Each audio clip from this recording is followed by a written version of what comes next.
नमस्कार स्टूडेंट। आपका स्वागत है आपके अपने इस YouTube channel science class and GK पर। आज हम यहाँ पे स्टार्ट करने वाले आपकी एग्रीकल्चर बायोलॉजी का जो हमारे यहाँ पे 5 नंबर लेसन चल रहा था। इस 5 नंबर लेसन का आज आपके 7 नंबर पार्ट स्टार्ट करने जा रहे हैं, ठीक है। और इस 7 नंबर पार्ट में हम पढ़ेंगे यहाँ पे आपके कि जो जीवाणु है इस जीवाणु के बारे में और इस जीवाणु के जो सामान्य लक्षण है उनके बारे में। फिर हम पढ़ेंगे जीवाणु का वर्गीकरण और फिर हम पढ़ेंगे यहाँ पे जीवाणु की संरचना। देखो यहाँ पे ये जीवाणु विषाणु ये क्यों पढ़ रहे, कवक के बारे में पढ़ा था वो भी क्यों पढ़ा था, क्योंकि देखो हमने बात की थी, चैप्टर का नाम है हमारे सामने यहाँ पे पादप रोग विज्ञान। मतलब पादपों में जो रोग फैलते हैं वो किसके द्वारा फैल सकते हैं। तो हमने बात की थी कि एक तो आपके यहाँ पे कवक के द्वारा हो सकता है, जीवाणु के द्वारा, विषाणु के द्वारा, प्रोटोजोआ जनित, सूत्रकृमि मतलब जो फीते के जमान संरचना होती है उनके द्वारा फैल सकते हैं। इन सब के बारे में हर पहले तो हमें इनके सामान्य लक्षणों की बात पता होनी चाहिए कि जीवाणु के सामान्य लक्षण क्या है। जब हमें जीव के स्वभाव के बारे में पता होगा तभी तो हम उसको नियंत्रित कर पाएंगे। तो इसीलिए हम यहाँ पे इनके सामान्य लक्षणों की बात कर रहे हैं। तो यहाँ पे देखो कवक, कवक के बाद में ध्यान रखना जीवाणु बहुत इंपॉर्टेंट टॉपिक है यहाँ पे आपके इस चैप्टर में, ठीक है। इसमें जीवाणु के बारे में एकदम कंप्लीट बात करने वाले, यहाँ पे जीवाणु के सामान्य लक्षणों के बारे में, जीवाणु की खोज किसने कब कैसे की थी, सारी एकदम डिटेल से बात करेंगे, ठीक है। इससे पहले हमने जो भी स्लाइड पढ़ी थी वो आप देख सकते हो यहाँ पे एकदम प्रॉपर रूप से एकदम क्लियरली हर एक पॉइंट को हम यहाँ पे अच्छे से कंप्लीट कर रहे हैं। देखो कवकों के बारे में हमने कंप्लीट कर लिया, कवकों में पोषण, कवक का जो वर्गीकरण था वो भी हमने कंप्लीट कर लिया, कवक की कोशिका, ठीक है। और इसके बाद में हमें यहाँ पे ध्यान रखना है आपके जीवाणु के बारे में। किसके बारे में पढ़ना है हमें यहाँ पे, जीवाणु के बारे में, ठीक है। और आज हम यहाँ पे स्टार्ट करने जा रहे हैं आपके जीवाणु के बारे में। किसके बारे में स्टार्ट करने वाले हैं, जीवाणु, जिसे हम यहाँ पे बैक्टीरिया भी कहते हैं। तो सबसे पहले ध्यान रखना कि जो जीवाणु है इसकी खोज किसने की थी, है ना। सर्वप्रथम जीवाणु की खोज किसने की थी, तो आपको पता होगा कि जो जीवाणु की खोज करने वाले वैज्ञानिक थे वो था आपका ल्यूवेनहॉक। कौन था आपका वैज्ञानिक यहाँ पे, ल्यूवेनहॉक ने सबसे पहले आपके जीवाणु की खोज की थी। अब देखो यहाँ पे ल्यूवेनहॉक ने खोज की थी, लेकिन सबसे पहले जो जीवाणु खोजा, मतलब जैसे जीवाणु की खोज की तो इसने उस जीवाणु को क्या नाम दिया, तो इसने उस जीवाणु को नाम दिया यहाँ पे एनिमलक्यूलस। क्या नाम दिया था यहाँ पे, एनिमलक्यूलस, ओके। इसने जो जीवाणु को खोजा था उसको क्या नाम दिया था, एनिमलक्यूलस नाम दिया था। सबसे पहले जीवाणु को क्या नाम दिया गया था, एनिमलक्यूलस नाम दिया गया था। अब बात आती है यहाँ पे कि ल्यूवेनहॉक की और क्या क्या उपाधि, मतलब ल्यूवेनहॉक ने और किसकी खोज की। तो ध्यान रखना ल्यूवेनहॉक ने सबसे पहले जीवित कोशिका की खोज की। इसकी खोज की थी आपकी जीवित कोशिका की खोज। सर कोशिका की खोज तो रॉबर्ट हुक ने भी की थी, बिल्कुल मैं बोलूँगा यहाँ पे कि जो रॉबर्ट हुक है, इस रॉबर्ट हुक ने आपके रॉबर्ट हुक रॉबर्ट हुक ने कोशिका की खोज की। लेकिन ध्यान रखना जीवित कोशिका के बारे में पूछा जाए तो जीवित कोशिका की खोज किसने की थी, आपके ल्यूवेनहॉक। इसका पूरा नाम हो जाएगा एंटोनी वॉन ल्यूवेनहॉक, ठीक है। तो जीवाणु की भी खोज ल्यूवेनहॉक ने, और जिस जीवाणु को क्या नाम दिया गया यहाँ पे, एनिमलक्यूलस नाम दिया गया था। अब बात करते हैं यहाँ पे कि सर्वप्रथम जो जीवाणु जनित रोग है वो कौन सा खोजा गया था, है ना। सर्वप्रथम जीवाणु जनित रोग, जीवाणु जनित रोग कौन सा खोजा गया था, इसकी बात करते हैं यहाँ पे सर्वप्रथम जीवाणु जनित रोग के बारे में। तो ध्यान रखना यहाँ पे कि सर्वप्रथम आपका टीजे बेरिल, ये एक आपके वैज्ञानिक का नाम है। क्या नाम है यहाँ पे, टीजे बेरिल। इस टीजे बेरिल ने जीवाणु जनित पादप रोग की खोज की, और वो यहाँ पे था आपका नाशपति के दग्ध अंगमारी रोग। दग्ध अंगमारी रोग ये आपके रोग का नाम है। अब इस रोग में होता क्या था, तो नाशपति के ऊपर क्या होते हैं, जीवाणु के कारण उस पर धब्बे बन जाते हैं, ठीक है। जिसे हम क्या कहते हैं यहाँ पे, नाशपति का दग्ध अंगमारी रोग। इस रोग की खोज किसने की थी, सबसे पहले आपकी टीजे बेरिल ने की थी। तो सबसे पहले जीवाणु जनित पादप रोग कौन सा खोजा गया था, आपकी नाशपति के दग्ध अंगमारी रोग को खोजा गया था। अब इसके बाद में ध्यान रखना कि यह रोग जब आपके फैला था पादप में, है ना, नाशपति में, तो ये आपके कौन से जीवाणु के द्वारा उत्पन्न हुआ, उस जीवाणु का नाम क्या है, या फिर हम बात कर सकते हैं यहाँ पे कि रोग कारक कौन सा है। ऐसा तो हमें पता है कि जीवाणु जनित रोग है, लेकिन जीवाणु के अंदर कौन से जीवाणु, जीवाणु का कुछ नाम तो होगा। तो उस जीवाणु का नाम था यहाँ पे ध्यान रखना आपका इरविनिया।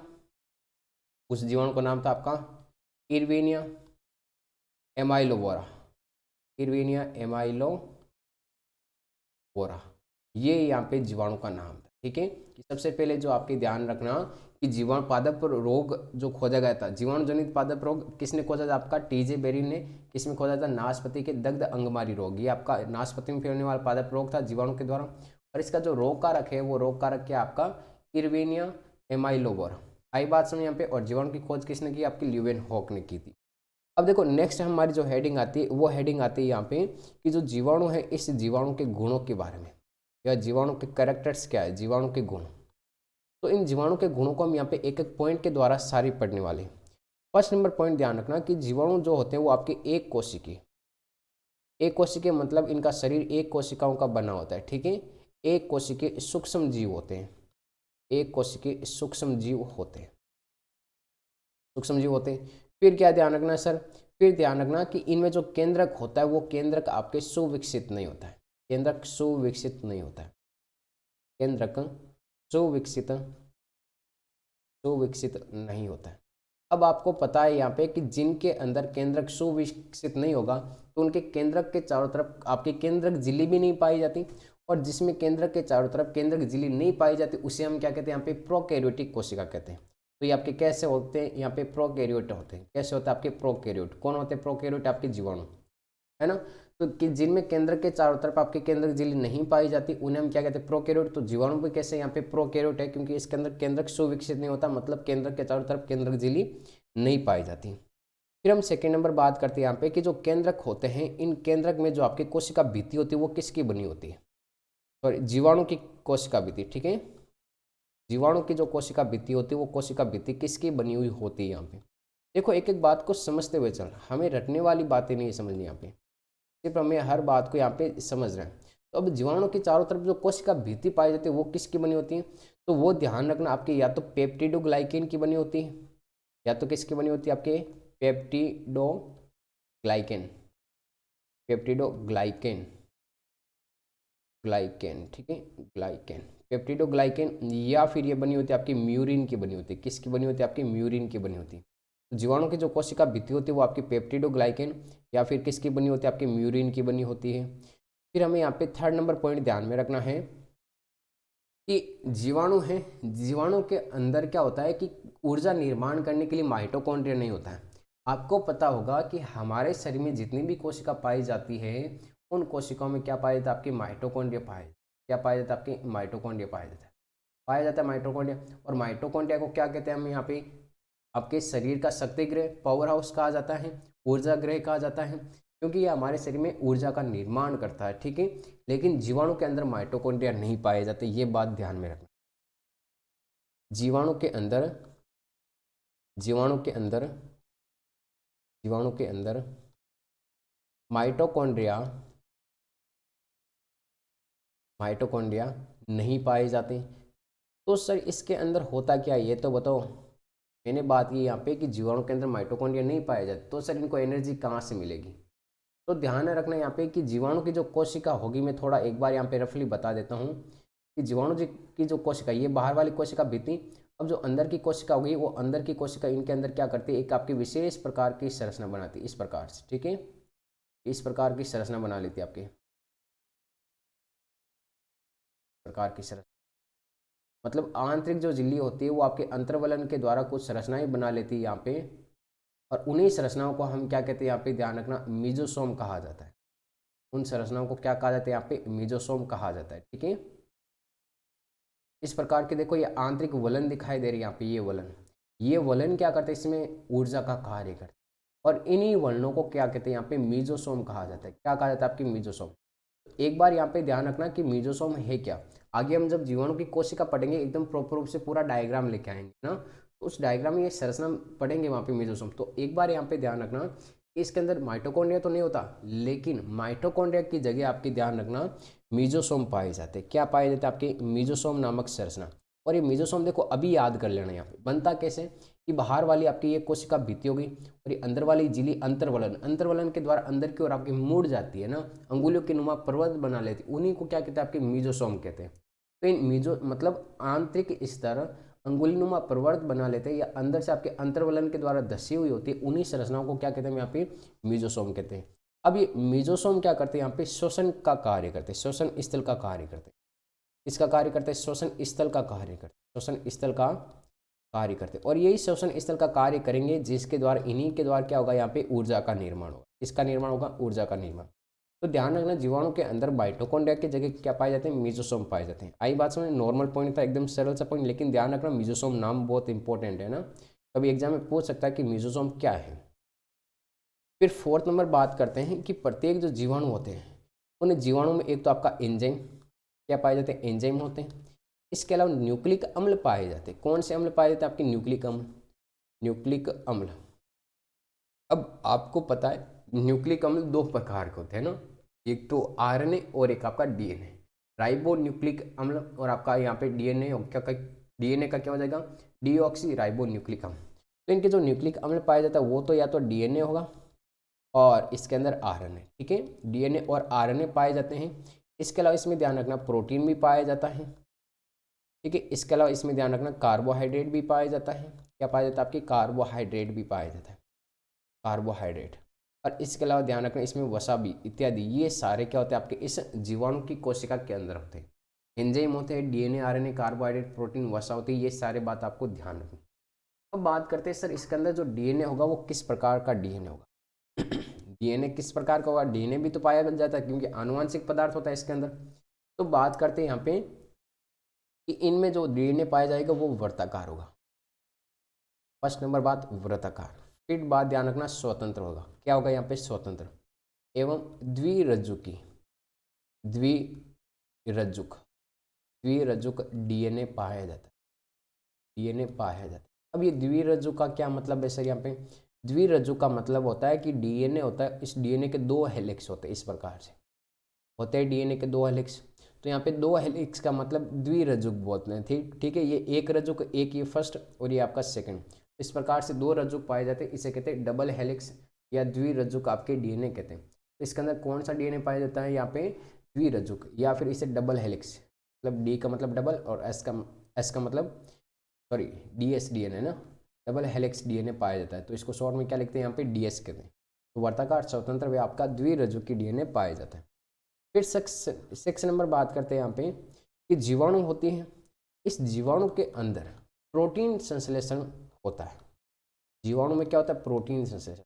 अब याद करो कि प्रोटीन संश्लेषण का कार्य हमारे शरीर में करते कौन है, राइबोसोम करते हैं। जीवाणु के अंदर भी प्रोटीन संश्लेषण का जो कार्य होगा वो प्रोटीन संश्लेषण का कार्य कौन करेंगे, आपके राइबोसोम करेंगे बेटा। कौन करेंगे यहाँ पे, राइबोसोम। यही बात समझे। अब सर आपने राइबोसोम के बारे में बताया, राइबोसोम प्रोटीन संश्लेषण का कार्य करते हैं, बिल्कुल से इसे प्रोटीन की फैक्ट्री भी कहते हैं। लेकिन राइबोसोम के प्रकार तो बताओ सर, बिल्कुल बताएंगे आपको। यहाँ पे राइबोसोम होते हैं, राइबोसोम दो प्रकार के। कितने प्रकार के होते हैं, दो प्रकार। एक तो होता है आपके 70S प्रकार के राइबोसोम, एक होते हैं आपके 80S प्रकार। एच का मतलब होता है स्वेडबर्ग इकाई, ठीक है। ये एक इकाई होती है इनकी, जिसे हम कहते हैं यहाँ पे स्वेडबर्ग इकाई।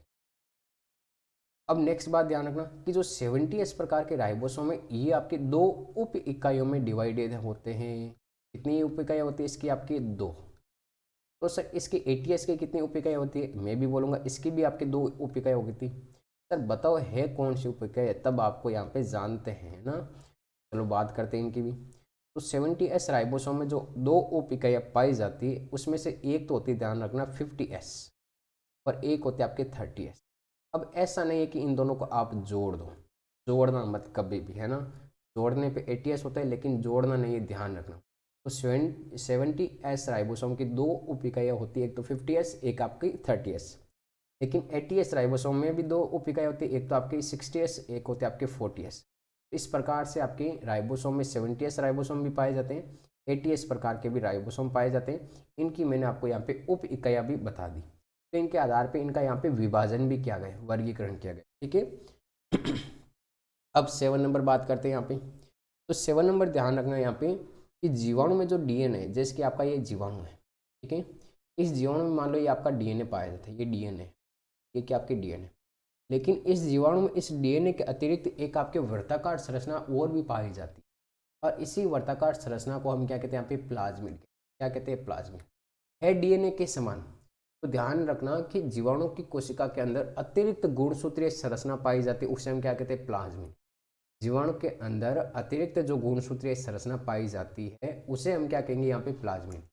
प्लाज्मिड की परिभाषा क्या हो जाएगी, जीवाणु जीवाणु के कोशिका के अंदर, जीवाणु की कोशिका के अंदर, जीवाणु की कोशिका के अंदर अतिरिक्त गुणसूत्रीय संरचना, अतिरिक्त गुणसूत्रीय संरचना, गुणसूत्रीय संरचना क्या कहलाती है यहाँ पे? प्लाज्मिड कहलाती है। बहुत इंपॉर्टेंट परिभाषा ये, छोटी छोटी परिभाषा, प्लाज्मिड। आगे बात समझ में यहाँ पे कि एक तो हमें पता है यहाँ पे डीएनए या आरएनए होगा, लेकिन इसके अतिरिक्त जो आनुवांशिक पदार्थ का कार्य करेगा, या डीएनए के समान जो संरचना पाई जाएगी, या गुणसूत्रीय जो संरचना पाई जाएगी, अतिरिक्त गुणसूत्रीय संरचना, ठीक है, गुणसूत्र मेन है, उसके अलावा भी गुणसूत्रीय संरचना और पाई जाएगी, उसे हम क्या कहेंगे यहाँ पे? प्लाज्मिड। प्लाज्मिड के बारे में ध्यान रखना, प्लाज्मिड भी बहुत इंपॉर्टेंट है, कई बार एग्जाम में पूछ लेता है कि प्लाज्मिड क्या होता है। अब ध्यान रखना यहाँ पे कि ज्यादातर जो पादप रोग होते हैं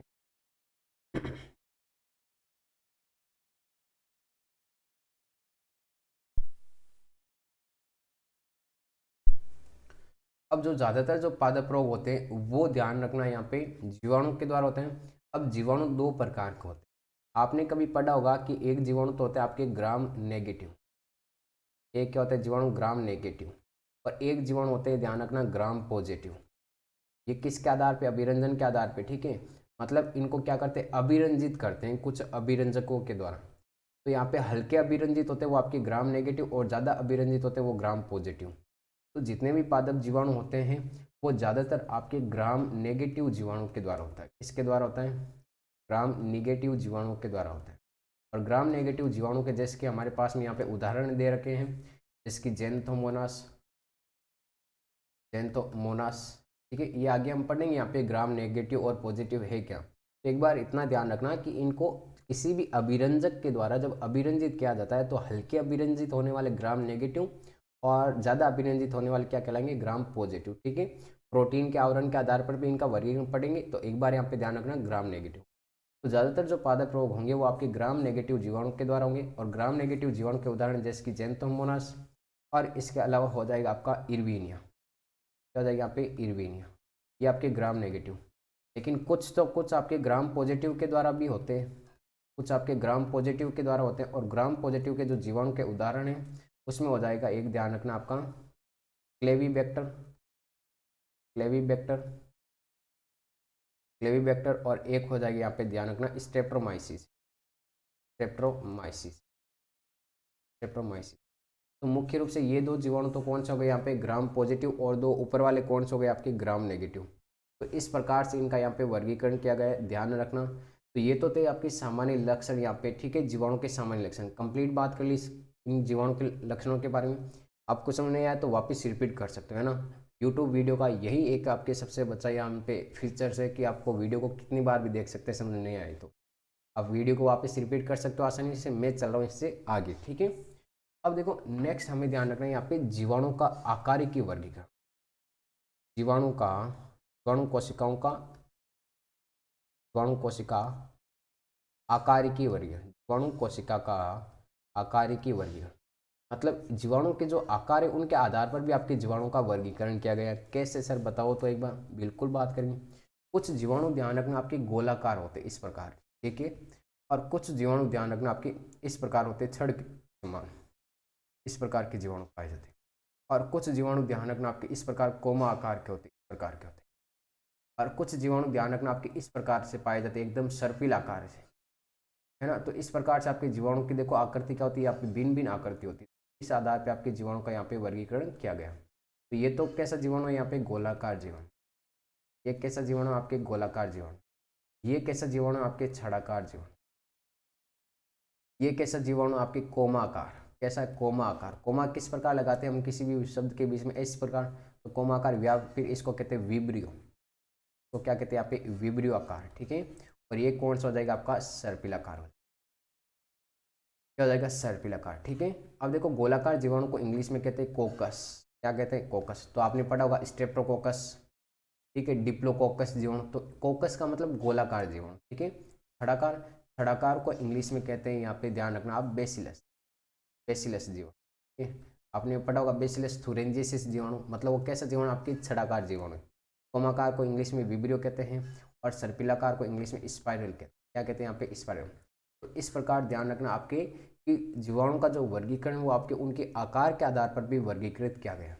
जिस प्रकार से हमारे सामने फर्स्ट नंबर आता है आपके पहले आपके कोकस जीवाणु। कौन से जीवाणु आता है आपके कोकस जीवाणु। कोकस का मतलब हमें पता चल गया, कोकस का मतलब क्या होता है गोलाकार जीवाणु, ठीक है। तो इनका वर्गीकरण किया गया। तो इसमें ध्यान रखना कि जीवाणु की जो कोशिका होती है वो कोशिका कैसी होती है, गोल होती है। कोशिका कैसी होती है, इसमें ध्यान रखना गोल कोशिका होती है। जीवाणु की कैसी कोशिका होती है आपके इसमें, गोल। फर्स्ट नंबर ध्यान रखना इसमें कोकस में भी कुछ विभाजन और है। कैसे, मान लो एक जीवाणु आपकी इस प्रकार हो गया, दूसरी कोशिका आपकी इस प्रकार, दूसरी कोशिका आपकी इस प्रकार। तो आपकी इस प्रकार एक संरचना बनाती है, कभी 2 जीवाणु रहेंगे, कभी 3 जीवाणु रहेंगे। तो इनकी संख्या के आधार पर इनका वर्गीकरण और किया गया। कैसे, एक होता है आपका फर्स्ट नंबर यहाँ पे माइक्रोकोकस। फर्स्ट नंबर क्या होता है, माइक्रोकोकस। और माइक्रोकोकस का मतलब होता है कि इसमें एक ही कोशिका रहती, इस प्रकार से ये सिंगल कोशिका, ठीक है। वो कौन सा कहलाएगा, आपकी माइक्रोकोकस कहलाएगा। फिर बी नंबर आती है यहाँ पे, ध्यान रखना डिप्लोकोकस। कौन सा आता है आपके, डिप्लोकोकस। इसमें ध्यान रखना कि जो कोशिका होती है वो 2-2 के जोड़े में रहती है, इस प्रकार 2-2 के जोड़े में कोशिका रहती है, जीवाणु कोशिका। कोकस का मतलब गोलाकार, डिप्लो का मतलब 2-2, फर्स्ट सेकंड फर्स्ट सेकंड। इस प्रकार जीवाणु की कोशिका 2-2 के जोड़े में रहती है, ठीक है। नेक्स्ट आपके सी नंबर आता है आपका स्ट्रेप्टोकोकस। कौन सा होता है आपका, स्ट्रेप्टोकोकस। देखो है बहुत सरल।